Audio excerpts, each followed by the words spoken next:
Michael Kelczewski, welcome to Sexualty Podcast. Thank you, sir. I appreciate this opportunity, and we'll see where it goes. Yeah, so we're going to talk about DC today, try and let everybody know what's happening in the DC market. I have some stats here, but before we get started, tell everybody a little bit about yourself. Well, I'm born and raised in Delaware. I have been working in the DC metro market for approximately 6 years, and I've seen somewhat of a cyclicality from, the pandemic and pre-pandemic. And, it's been interesting. So we'll see what happens in the future. Are you seeing right now where the DOGE cuts? I know a couple months back in January, February, we started talking about the potential for layoffs. And then we saw where DOGE was actually cutting jobs, slashing federal workforce. And there was some social media posts out there that were talking about housing crashes started in DC. The inventory had skyrocketed and people were afraid that they were losing their jobs and they were panic selling. Are you seeing that? Not in DC specifically. Overall inventory is up 17%, but I think we should look back at 2019. That's the key benchmark which we should base any type of narrative from. But current unemployment rate in DC proper is 5.8%. That's, up from 5.5 in 2024. So no, we're not seeing anything specifically at this time, but things could change anytime. We don't really know. Yeah. So when did you become licensed? It was 2019 for DC. It was about 2012 for my initial state of licensure, which was Delaware. So did you have a job before you got into real estate? So you got into real estate around 2012. You didn't really see the GFC so much. We were kind of coming out of it at that point. But what did you do prior to that?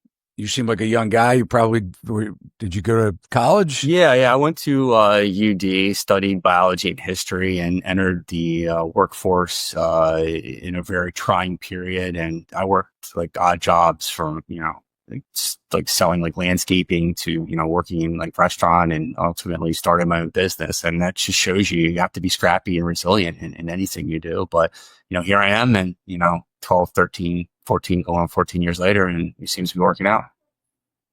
What was the big attraction to entering the real estate industry? Did you have somebody that influenced you? Did you have family in the business? I mean, why did you decide to become a real estate licensee? I had no experience. I had no idea about real estate. This was kind of just a suggestion. I took the class on a whim, and it took off. Maybe I understood some skill sets that are tremendously relevant to real estate. But it was something I just fell into, somewhat haphazardly, to be completely honest with you. Let's talk about the DC market, because you're from Delaware. Why did you focus in on DC? Why did you want to specialize in that area?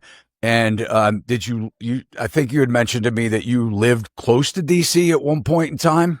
Well, okay. So when I first started becoming a licensee, we initially, the MLSs were separated, and we had the Maris license, or the Maris MLS, which was then combined with Bright.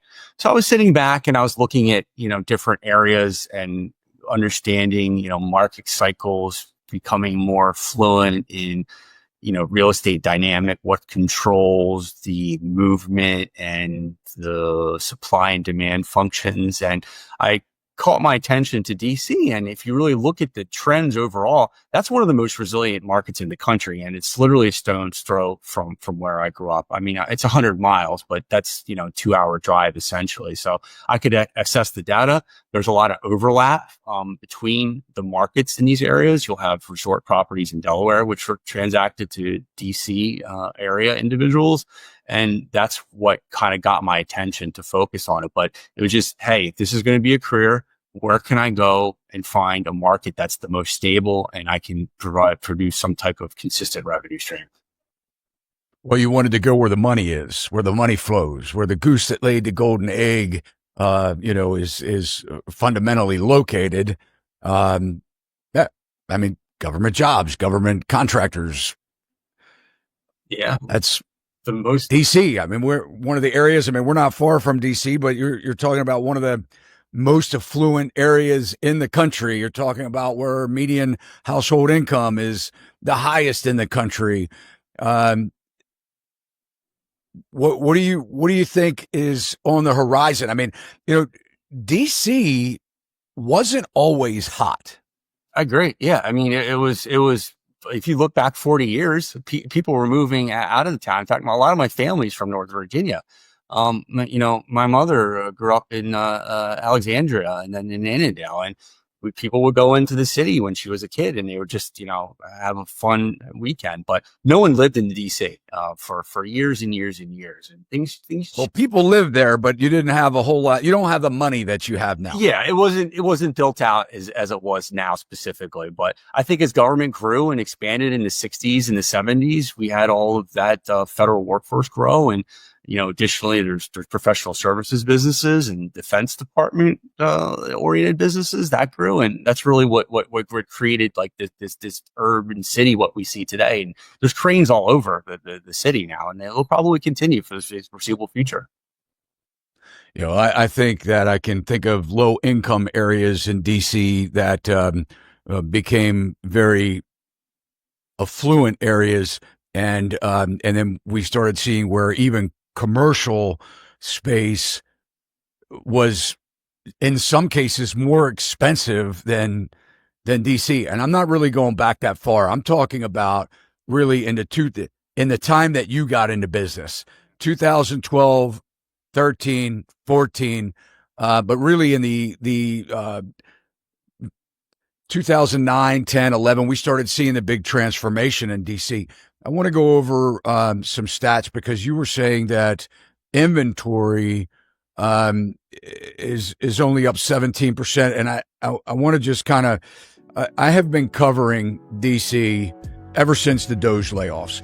I hope you're enjoying the interview so far. I just wanted to take a brief moment and let you know that this podcast is brought to you by SaxRealty.com. Here at Sax Realty, we're committed to bringing you the best real estate education and helping buyers and sellers achieve their real estate goals.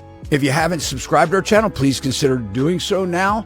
And don't forget, we're on every major social media platform, so you can follow us there as well. Now back to the show. And we were doing live shows and kind of covering it and doing these every other week. As you know, Bright MLS actually made a section for people to track DC. Well, they disabled it. They didn't continue with it. But I don't know if you remember that, but they had sent out an email saying, hey, so many people are curious about this. Obviously, the social media people were lying. They were saying that people were panic selling. It certainly wasn't true. I started covering DC back in the fall when we were looking, I believe it was 36% price reductions back then. And the price reductions are all across the board. So this chart that I have up here, Michael, is only dealing with houses that are above 200,000. And these are all types, whether it's a condo or, a detached house, everything in between. And the reason I picked over 200,000 is when we were diving in with all of this reporting of government employees panicking and selling their houses, nobody working in a government position is probably living in a less than $200,000 house in DC. Do you agree with that? I agree. Median income is $106,000. So that makes sense. Yeah. So, I mean, I doubt very seriously. So that's why I said, I don't need to show them a whole bunch of stats with $4,000 houses. So basically we were tracking this since February, the end of February, then March 18th, April 1st, and now today at the time of this recording. Coming soon has pretty much been flat, except for a little spike in March, and then it picked up a little in April. And the reason I don't have that in red is because it's spring. I mean, look at it and you go, hey, this is a spring market, but nothing where we saw like all of a sudden 2,000 houses are incoming soon. But the actives has gone up. So the inventory went from 1,943 over $200,000 houses in DC, went up to 2,789 as of this morning. So that's a pretty big spike. But again, we're spring. We're coming out of spring. But the most alarming metric that I see in DC is this price reduction. because 40% of them now have had at least one price reduction. And it's not just, you say the mansions are selling, it's everything in between. These are homes over $200,000. Most of them are move-in quality, move-in ready houses that have been on the market for 4 months, 5 months, even more than that. Some of them, 1,105 as of this morning have had price reductions in the active inventory, 40%. That's huge. No, I agree. And I think some of it's price discovery. Maybe it's some aspirational or pricing from the peak of 2022, and we're still trying to suss out and feel the market. I mean, sellers always want to maximize their value and their net sale price. So I think that's part of what we're seeing. But in terms of, a major crash, no, we're not seeing that currently.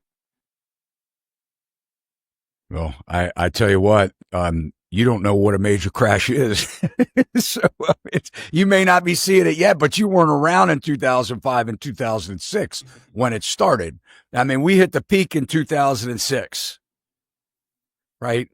Builders started giving incentives in 2005 in Maryland. I know because I was involved in it.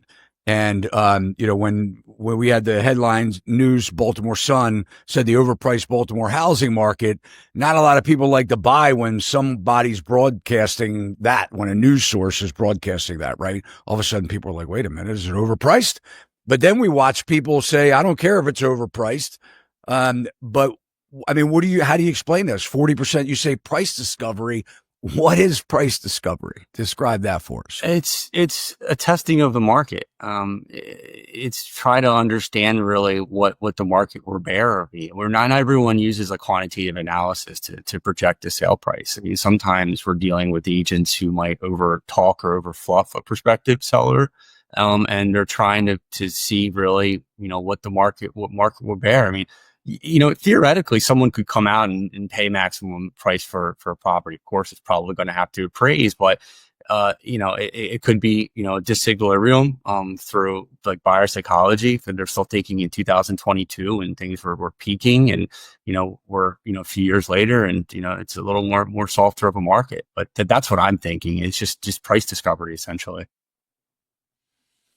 Well, my price discovery was that we had about a 36 price reduction, 36% of the houses. I think it was was it in October or November or something back then? It was a while ago, right? I mean, we're talking about, I mean, I don't know how long this price discovery has to happen, or we're seeing trends continue to downward spiral. So what do you think it is? Do you think that the agents haven't learned from September, October, when over a third of the houses that were active inventory was in price decline in the fall? Do you think there was price discovery back? It takes that long? I mean, we're that dense to take that long for price discovery? Or do you think that the trend is just declining? The buyer demand's declining. The home prices are continuing to decline. I mean, obviously you have those scenarios where people are like, well, my neighbor's house sold for over list price, but what was that? If an agent strategized it and priced it right. So is from your experience, is it truly price discovery of dense agents taking 6 months to realize, or just desperate to get the client to list the house? Or is it we're seeing a decline? I mean, I don't know if it's binary. I would say it's a combination of multiple factors. We are seeing the unemployment rate increase in DC proper. So it could be, price discovery. It could be inexperienced agents like testing the market specifically. But I would say to the stability of the market, we're still at very low inventory levels comparatively to 2019. So that's going to take a very long time for us to really see any type of, major material changes in a market. And back in the GFC, it was 2008 to 2012.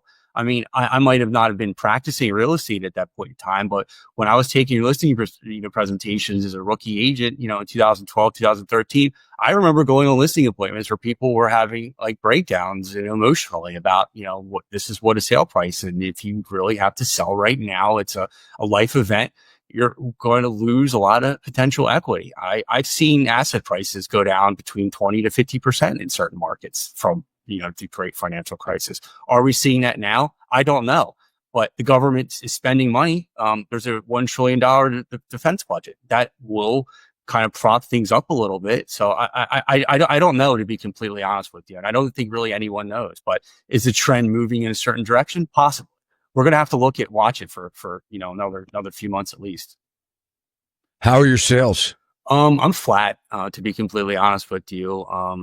Last year was a little soft. I've kind of sat back and trying to reevaluate strategies, and a lot of agents that work in this area cover, the DC, Virginia and Maryland, and that's helped me a little bit, to kind of, keep things going. But it's not, 2022 where, we were selling, everything possible. I saw things occur in my tenure as a broker that I never hypothesized or even contemplated, with houses going over asked, hundreds of thousands of dollars, no contracts. I mean, I remember taking buyers out in DC specifically, trying to find like under market properties. And I would help individuals specifically look for like off market opportunities in, up and coming areas. And we would just tour them. And I would look for like material, patent defects and things, and use my experience and look, we can do some cosmetics on it. Here's the after repair values and things of that nature. But, my year is flat right now. And, we'll see what happens here over the next like 6 to 8 months. But, all we can do is try. Some listings are selling. A lot of buyers are still kicking tires. Hopefully interest rates might come down. That's a whole nother argument. So we'll see. Yeah. What I guess I'm just kind of curious. Describe what flat is. Flat meaning you have no business right now, or flat meaning you're at the same pace as last year? Same pace as last year. Yeah. There's always going to be business. I'm seasoned enough where there'll be referrals, and I have a lot of lead gen, and I have a small team that I work with. But, my numbers, if we're going to look at the actual, sales volume, I'm completely flat, and I was expecting to be a little bit higher this year. So how many have you done in DC so far this year? I mean, we're sitting at almost June 1st. Year to date, it was under 12. I'd have to bring up my spreadsheet, which is but 12 houses in DC. Yes, sir. That you've sold in DC. So who's buying? Can you kind of give us first tell us who's selling. What are these sellers doing? Or out of these, just call them 12, or around 12. What's the percentage of buyers and listings, sellers that you're out of those 12? It was mostly like buyer size within the district, to be completely honest. And I was always focused more like on condominiums. That was like my cohort specifically. And I always thought my unique sales proposition would be to understand the marketing of the specific buildings and could convey like the nuance of it specifically. But it's predominantly buyers that we were working with this year, and a couple townhomes. And who are they? I mean, who's buying? Are they government employees? I mean, I kind of find, I don't know about you, but I kind of find where the government workers live in around DC. They don't live in DC. We have several counties in Maryland that they reside and commute to, whether they take the MARC or, whether they or have been working remotely or some type of hybrid where they only go into DC once or twice a week. Are the ones that have bought this year, are they government employees? They're not necessarily like federal employees. There's a lot of transplants, to be honest with you. The market's like very global, international. I had someone contact me from Canada that was moving from a job transfer. She actually ended up leasing, to be honest with you, because the interest rates and the affordability was a struggle, which, to your point, which we were discussing, I mean, is that really affecting, the middle class in the area specifically? But who's buying and transacting? I would say it's like young professionals, not necessarily federal employees, but that's a huge segment of ancillary businesses. There's lawyers, there's accountants, there's other individuals who work with these companies, like things of that nature. So that's who's really, really moving.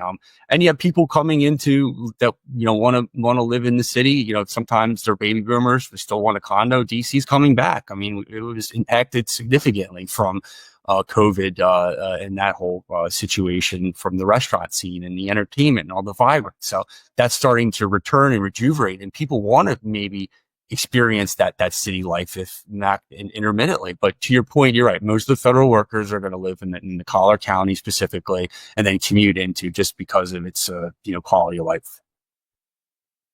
So would you say they're first time buyers, or are they repeat buyers, the bulk of them? Your clients specifically? They're mostly like first time buyers, honestly, because I capture like a lot of like transplants. That's how the marketing I work with specifically. Some of them are have owned properties in the area and are moving back. That's what I'm seeing. Back to the condos, you have people downsizing and they want to maintain a small footprint. Maybe they want their resort property that they're going to spend 8 months, and then the remainder of the year they'll live in DC. So it's predominantly like kind of like that first time home buyer, young professional, and how people are the median, I think, house or home buyer age is 39 now. So it's like these are older individuals that are taking a long time to gain stability. And it sounds strange, but you have 40-year-old plus first time home buyers now, and when historically you're probably in your 20s. Yeah, I agree. I mean, affordability is terrible. Where you hang your license, you guys kind of market yourself as like a higher end type of brokerage, correct? I mean, you more luxury, would you say? I'll sell everything. I mean, I work in commercial, but I'm talking about Sotheby's in general. Oh yeah, the brand has been sort of coined as we're the kind of elite higher end brokerage. You try and be in a lot of the downtown areas, whether it's Annapolis or DC, for instance. Tell me what's happening with agents. Are you seeing that agents are leaving the business, at least from your experience in what you're seeing in interacting with other agents on the opposite side of the transaction? What are you kind of hearing from them? Well, as I mentioned, I think the high end is pretty stable right now. So the wealthy our wealth is growing. So that's higher tier segment is really not disaffected significantly from what I'm seeing currently. So no, agents are not leaving the business at the higher luxury price points. I think many people want to enter it. But that's a whole nother dynamic. But the wealthy are really propping up a lot of area. We've had marquee sales. I'm talking 10, 20, 30, 40, 50 million in the area this year. And that market is very, very strong. We have, Bezos owns a house in DC. Zuckerberg just bought near like Kalorama. We have a lot of these really high net worth individuals purchasing in the collar counties in Northern Virginia, parts of Maryland, out to Potomac, and then even into DC specifically. So no, the high end is booming essentially. It's just the lower tier and the middle class is really what's being significantly impacted, unfortunately. Do you think if you hadn't had 12 or 14 years under your belt, what would you be thinking right now? I mean, do you think this is a bad time for agents to think about getting in the business? I have them reach out to me all the time. They're like, I really want to get my real estate license. What should I do? What would you say? I mean, I had someone contact me about a month ago asking me, I was like, well, can you work without a paycheck for 24 months? And I posed them that question. Like, seriously. I was like, it takes that long to enter the business sometimes. It's like, do you want to work on the weekends? I mean, it's a lot of effort. And are you going to be able to grab market share in a down cycle, which we think is trending? And how are you going to compete people who are seasoned like yourself that's been in the business for decades, or myself, which is just, scratched the surface over a decade. And, we have the network, we have the skills, we have the capital. I mean, I've been working for a while and I save it. I reinvest my money. But is it a good time to enter real estate market? Probably not. I thought more agents were going to leave the business, to be completely honest with you, but the NAR numbers seem to be stable. But a lot of people are selling 1 or 2 properties a year, and it's still a part-time gig for them. And, that's a whole another animal, that we could discuss at some point. But, I think, I saw some post somewhere on social media. I don't know if there's any validity, but say 90% of agents haven't even sold a house this year. So again, it's not the Pareto principle where it's 80-20. It's probably more like, 10% of the agents are doing 90% of the business. And you really have to excel and be that, creme de the creme, like top agent to really persevere in this market, which goes into, what we were discussing. Like maybe things are going and trending positively. And again, I'm looking at a microcosm and I'm trying to look at, the past couple of years, but, the trends can change and, I could be wrong. I'm always open to interpretation and try to be objective to the best of my ability. But no, I don't think it's a great time to enter the real estate industry if you're a rookie or new. Yeah, well, I think you're right. I mean, I think that it still is it is a microcosm. I mean, I cover a lot of the country. I talk to brokers that are all over the place, and I think that we are seeing a cooling off and year-over-year price declines in now 80 of the markets. So Lance Lambert, regular contributor of our show, has Resi Club, and we just podcasted with him. It's about to come out this weekend, and 80 markets out of the 300 major markets in the U.S. are showing year-over-year price declines. Now, you sit back and you say, but we're not seeing that crash yet, right? We're not seeing where 30, 40, 50% of the houses or the home prices are coming down by that type of amount. But the biggest thing is we're seeing it shift. We're seeing it turn, and we're seeing a lot of different things that are in the housing market that we haven't seen in 4 or 5 years. And one of them is now we have this, AI trying to come after real estate agents' jobs. We see where a lot of the, over the next couple of years, we have blockchain, which is probably directly attacking title as far as the need for having title policies. That's going to affect the title company world. But let's talk about your thoughts on the real estate agent in general. A lot of people are frustrated. Look, I know there are great agents out there. I would never recommend, and I don't recommend, a buyer to try and tackle this alone or a seller to try and tackle it alone. But as well as I do, Michael, there are a lot of mismanaged agents running around, and they don't know what they're doing. And in a lot of ways, they haven't contributed that much to the sale for their client, right? I mean, think about it. How much skill does it take when your buyer goes to an open house, has 35 people in there, and they say, Michael, I want the house, write it up. And Michael says, okay, well, how much over do you want to offer them over list price? And you're not going to be able to get an inspection. You're not going to have anything. But let me present the contract and hope that we're the highest with the least amount of contingencies. Would you agree there's not a whole lot of talent in that? No, I mean, you're opening a door, essentially. You're pushing paper. And it goes back to what we initially discussed. When I take buyers out sometimes, I'm looking for patent defects. Now, I'm not an architect, an engineer, or an electrician, but I can tell you if a vertical crack or horizontal should be evaluated. And we should be paying attention to stuff like that.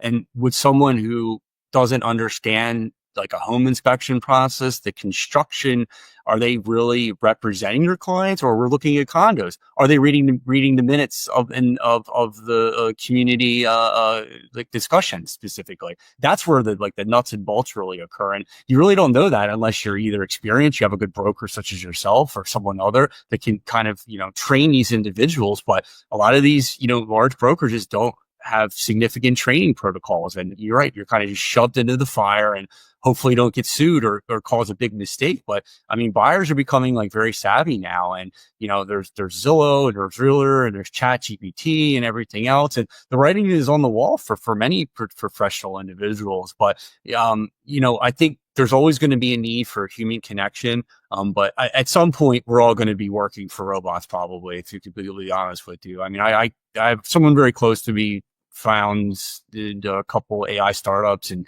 I see what's going on out west, and I have my plug into it, and there's some really interesting things. And I can tell you, doctors, lawyers, a lot of other industries are going to be revolutionized over, the next 5 to 10 years if things maintain. But, what we can do as agents is just try to keep upskill and provide the best value. But if you don't know what you're doing out there and you're trying to, talk the talk, it's going to come back and bite you at some point, because it's only a problem it's never a problem till it is. How are you navigating the, now, for us, and I don't know about some of the other states that you're licensed in as far as whether they were required to sign these buyer agent contracts now, but I know a lot of states weren't required. I know Maryland, that's the only state that I'm licensed in. We've had buyer agencies since the 80s and 1980s. And there were certain points where we had presumed agency. So if I met you for the first face-to-face, the first time, I didn't have to sign anything with you. We had a presumed agency relationship. You called me, you wanted a real estate agent, I'm your buyer agent. But if I went out with you again, I had to sign a contract. So this has been for years. It wasn't that big of a change for us. But what was a big change was a lot of the agents were telling, and in Maryland, were telling buyers that they were free. Hey, my services are free. The seller pays them. Well, I mean, you can imagine a savvy buyer getting to the settlement table and seeing the buyer agent has a $15,000 check coming to them, and they go, damn, that wasn't free. Somebody paid that, right? So there was a lot of sort of things that were going on, we'll just say in a nice way. And also, they weren't signing the contracts when they should have signed the contracts. But now that it's kind of like out there and you better get these things signed and you better make sure that you're negotiating your fee, everything's negotiable in real estate. Are you seeing any change with defending your fees? And I don't want to know what they are, because that we can't talk about that stuff, but are just in principle, how are you defending your fees and having those conversations with the buyers now? Well, if we're thinking about a listing, I'm explaining my deliverables, which I'll show them, like my marketing plans and execution, and I will explain to them the ad spend. It's thousands of dollars to market like properties specifically. If we're looking at a buyer, you spend money marketing a property. Sorry, I didn't mean to interrupt you, but that's like, really, you do that? Thousands. I didn't know agents did. I didn't know agents did that anymore. I retain the invoices too, so I could flash them to IRS or whoever if they really wanted to. But it takes, you got to pay to play, and it's a business, and you have to invest. But in terms of like a buyer representation, I always explain to them is that the services are not free when we're signing like a buyer's agency agreement at a buyer's consultation. So it's not, hey, you pick up your phone, you go to see a house or a property specifically. Not in Maryland, obviously. It's a little bit of a different animal, but in many other states, in DC, Virginia, Delaware, etc., people were chasing these internet leads, and they were just, open the door, sign the contract. Goes back to your point. These were the inexperienced agents who had a lot of free time and were just, grandiose, paper pushers, perhaps, if we're going to put it like euphemistically. But, I explained to them is that I earned a commission, from the seller, through a co-broke specifically. If that is not provided, there will be a cost specifically. And then you want to talk to their loan officer, and see really what like financial product they're utilizing. And if it is even possible on these individuals lack or possess the cash to close to purchase a property. And that could, at some instances, force some agent to, or should say prospective buyer, to go unrepresented, which is a big problem. Not in Maryland. You have like inter and intra company agents. So there's always going to be some type of representation. I don't know if it's going to be a transaction or agent level, but yeah, we don't have, we're not a dual agent state. So the only one that can be dual agent is the broker. An agent can't represent both in Maryland. Precisely. Yeah. It's like a sub agent specifically, but it's, Yeah, exactly. And there are a lot of agents that write their listing agreements where they do not offer sub agent compensation, which is crazy. But I mean, it's, yeah. Hopefully the broker pays them out essentially. Yeah. I mean, it's most people don't understand. even understand agency. So Yeah, it's a lot of like legalese specifically, but it's going to impact for buyers because some people can't afford representation. And again, to your point, do they know to understand and review the condo docs and the meeting minutes, things of that nature? Do they understand the home inspection process? It sounds easy, and and you can do it if you have the time and the gumption, but it's optimal if you bring in a professional if you have the means. But I'm not really seeing a lot of deviation or commission compression at this point in time.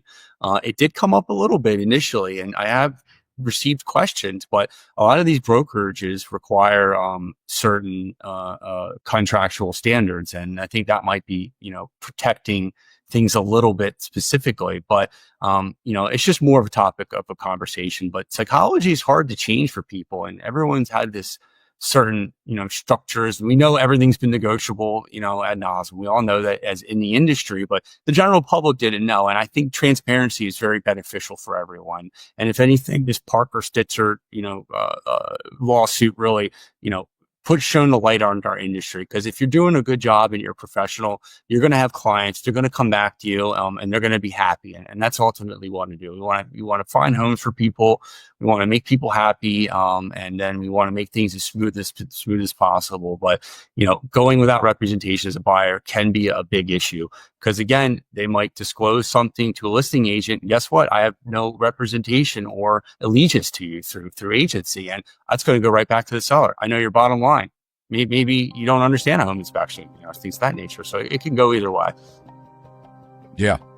Well, Michael, we really appreciate you joining us and sharing your insight into the market. It's something that is definitely unfolding. We will, we'll have to see. We'll check in together, and anything that you see that's happening in DC that's noteworthy, please let us know. Appreciate it. Thank you. It's a great opportunity. We hope all is well. All right, we'll talk to you soon. Thank you. Thanks so much for watching. If you liked the video, you can let us know by smashing that thumbs up. And if you haven't already subscribed to our channel, please consider doing so now. Hit that alert bell. You'll know every time we upload content just like this. Keep those comments and questions coming. And one of the biggest compliments you can do for us all here at Sachs Realty is to share our channel and this video with your family and friends. This will help us to continue to build this amazing online community with viewers just like yourself. See you next time. Sachs Realty, Maryland broker number 607720, office number 443-318-4514, equal housing opportunity.